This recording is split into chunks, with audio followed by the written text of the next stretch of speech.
The White House and the Biden campaign are circling the wagons, trying to tamp down any talk of replacing him on the ticket.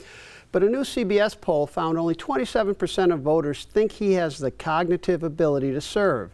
It appears to many that he cannot recover from his catastrophic debate if, as he says, this race is about democracy, and perhaps even more importantly now after that immunity ruling.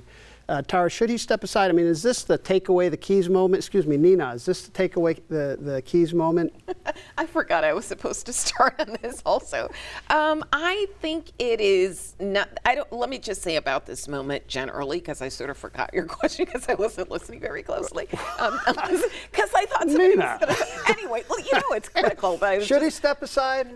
Absolutely not. He should not set aside. I will concede that the debate was a key moment. It might have been the key moment, but the reason I don't think he should set aside is because I don't believe that it was determinative, that we still have quite a ways to go before we get to November 5th. I will say this, however, that one of the concerns I have is that it was a key moment that was key because of our worries about his capacity to rule before we got to that moment, and it seemed to confirm some of our worst fears. But the other part for me is if, as this debate performance and all of the stuff leading up to it indicates that he's not fully in charge, who is in charge?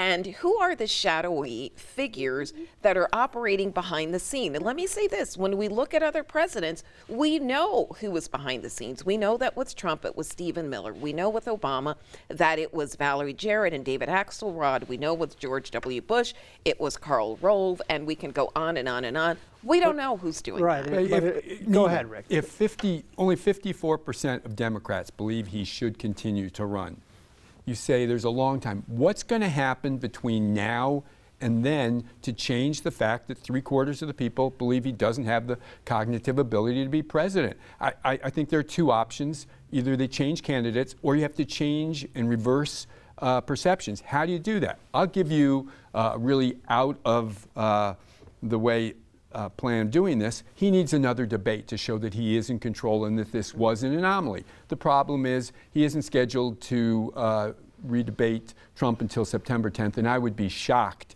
if Trump allowed that to happen. So here's what I would suggest. 2 weeks from today, Biden goes and debates RFK Jr., national debate. Oh. If he wipes RFK off the map, he kills two birds with one stone. He reverses those perceptions that he's not in control, and he goes, now there are huge risks you're going to talk about, but I think the risk of doing nothing right now, give Trump the presidency. So I'll agree with that point, but Anirban, aside from the fact that that would then give RFK a big boost. Exactly.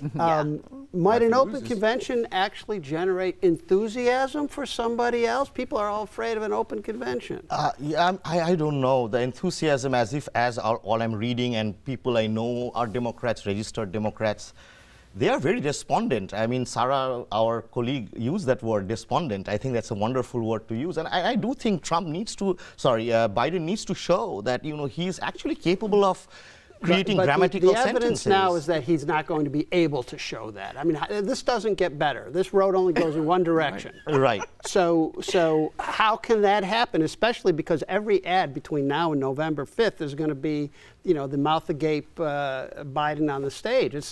I don't see how that could happen. I don't see either. I don't think there is a replacement candidate at this point, but I do take Rick's idea. He should debate. We have talked about this in the show. He refuses to take one-on-one interviews with New York Times, right. Washington He's doing Post. One this week. He's going to do one this week. Okay, perhaps. Let's see how that goes. And it's just, again, forgive me for saying this, watching that debate with my head down constantly. One side is lying completely, another side cannot form sentences. It's like this prison versus hospice choice. I don't know which choice to go with. It is bad. I mean, I'm sorry for saying it, but that's the choice we are seeing here. We shouldn't laugh over that. Tara?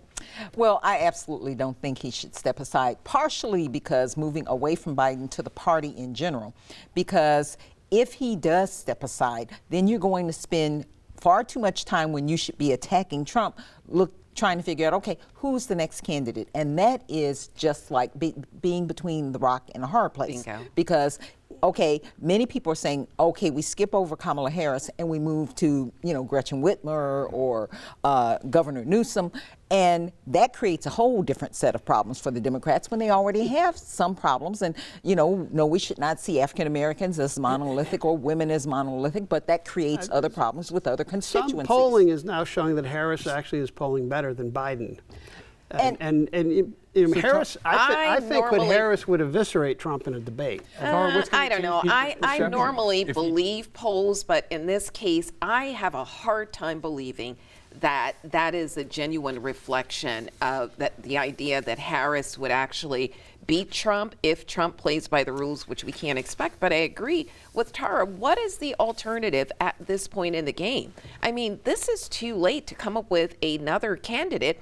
And that candidate's record, if, for example, it is a governor, that candidate's record will then become the issue. I haven't seen a single governor who's really knocked it out of the park in their own state. And Biden's strength is his record. I agree with you and with Nancy Pelosi that what Biden can do at this point is more one-on-one interviews. He has fewer one-on-one interviews, fewer press conferences than any president since and we FDR. now know that there's a reason for that. And there are a number of times that we've entered conventions not knowing who the candidate was. So to say that here in July it is too late, I think history suggests. But how long ago was that we didn't have two clear nationally prominent candidates who were heading into? I think one thing we need to think about is that the other side is on a fact-free diatribe. Right, Trump is just, it's all lies. So we need someone who can actually counteract that. Biden had so many points. You were talking about the infrastructure bill that he completely missed. Why? He did not mention that in the debate.